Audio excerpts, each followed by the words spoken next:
시청자 여러분 안녕히 주무셨습니까? 시장을 여는 아침 글로벌식스 이혜림입니다. 이렇게 3대 지수가 크게 올랐습니다. 어제의 상승 이후에 오늘은 급반등이 더 두드러지게 나타나면서 나스닥 지수가 1% 이상, S&P 500도 1% 이상 세 자릿수의 상승을 나타냈습니다.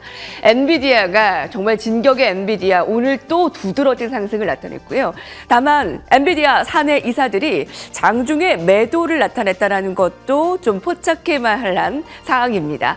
브로드컴 거의 TSMC와 엔비디아보다 요새는 더 잘 나간다고 하는 이 브로드컴 실적 오늘 장 마감 이후에 나오는 것도 눈여겨봐야 되겠고요.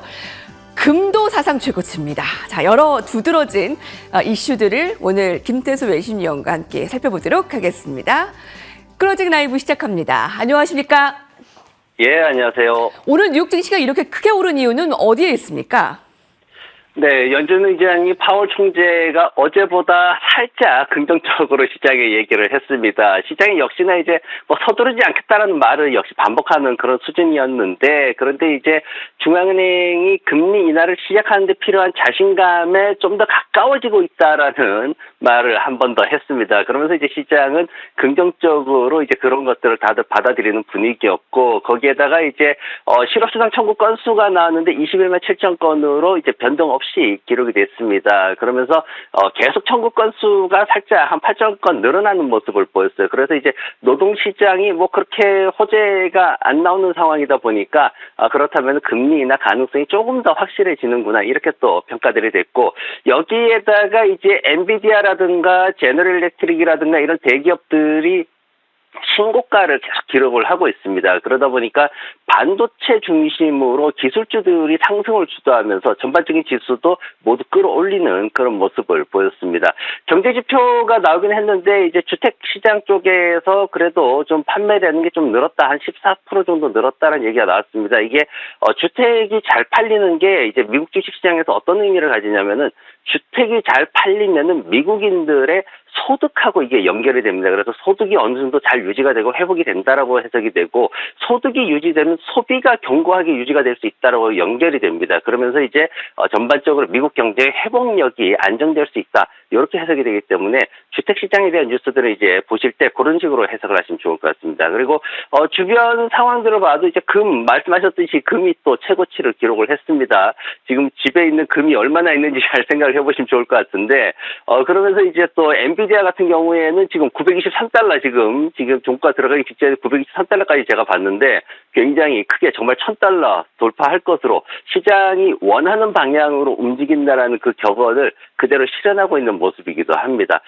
시장에서 종목들 관련해가지고 굉장히 많은 이슈들이 있었는데 좋은 종목들, 최고가 기록한 종목들도 있었지만 좀 좋지 않은 그런 상황들도 있었습니다. 어제 이제 풋나커 얘기를 좀 했었는데 지금 계속해서 지금 목표가를 좀 낮추는 모습이 나오고 있어요. 한 10달러씩 낮아지는 이런 모습이 나오고 있는데, 주가는 이제 보합 수준에서 나오긴 했는데 그래도 이 풋나커에 대한 어떤 그 수익 회복력 이런 것들이 좀 많이 지연될 것이다라는 전망들이 나오고 있고, 제프리 쪽에서 이제 노드스톰에 대해서 이제 매수해서 보류로 등급을 낮춰버렸습니다. 그러면서 목표 가격도 살짝 낮추는 모습이 있었는데 역시나 뭔가 수익력을 회복하는데 시간이 많이 필요할 것 같다 이런 얘기가 나왔고, 그리고 빅토리아 시크릿 이제 실적 발표 나왔는데 지금 목표 가격을 이 JP모건 쪽에서 22달러에서 15달러로 굉장히 빠르게 낮추는 모습을 보였습니다. 지금 굉장히 기대에 미치지 못하는 가이던스를 내놨기 때문에 주가가 30% 넘게 급락하는 모습을 보였습니다. 내일 같은 경우에는 이제 비농장 급여가 한 20만 건 정도로 나올 전망이고 실업률은 고정될 것으로 그렇게 전망이 되고 있습니다. 그리고 다음 주에 이제 실적 발표가 또 이어지는데 월요일에 오라클이 있고요. 화요일에 이제 퀄스가 있습니다. 그리고 수요일에는 달러트리 소비주 대표 기업이죠. 그리고 목요일에는 어도비가 이제 실적 발표를 앞두고 있습니다.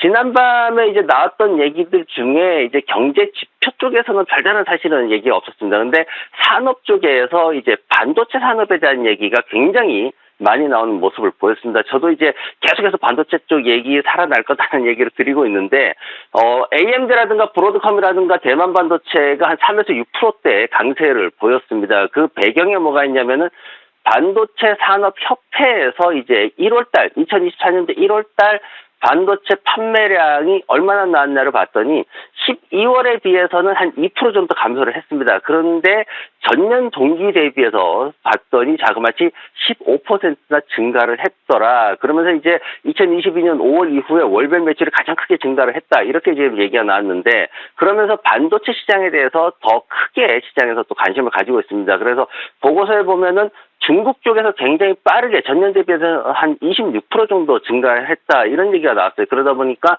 중국 쪽에서 살아나면은 전체적인 반도체 시장은 다 살아날 수 있다, 이런 분위기가 좀 있거든요. 그래서 그런 쪽에서 좀 많이 올라왔고, 거기에다 또 하나는 이제 지금 한 몇 주 사이에 불과 얼마 되지 않는 시간 동안에 한 300억 달러가 이제 반도체 기업들한테 풀립니다. 바로 미국의 칩법에 의해 가지고 300억 달러가 지금 대기 중인데, 인텔 같은 경우에는 이미 100억 달러 정도 협상이 끝난 그런 상황이고요. 그 300억 달러를 누가 받느냐 봤더니 인텔하고 삼성하고 대만 반도체, 이 회사들이 받을 것이다, 이렇게 예측이 되고 있어서 관심이 되게 높아지고 있고, 전체적으로 반도체 시장의 흐름이 2023년도에 반도체를 이끌었던 온세미컨덕터 같은 미국의 전통적인 제조기업, 반도체 제조기업들, 중소기업의 대표기업이죠. 이 회사가 지난밤에 한 8% 정도 올랐거든요. 그러면서 전체적으로 인텔하고 이제 마이크론, 대만 반도체, 이런 회사들이 또 강세를 보이면서 반도체 시장 전체가 상승을 보이는 모습이었습니다. 파월 의장이 금리 인하에 자신감 멀지 않다라고 자신감을 내비추면서 시장에서 우호적인 분위기를 나타냈습니다. 자, 엔비디아 이제 $1,000 도약 시장이 원하는 방향으로 좀 갈 것이다라는 분석도 가능한 것 같고요. 업종별 종목별 특징 좀 더 자세하게 알려주실까요?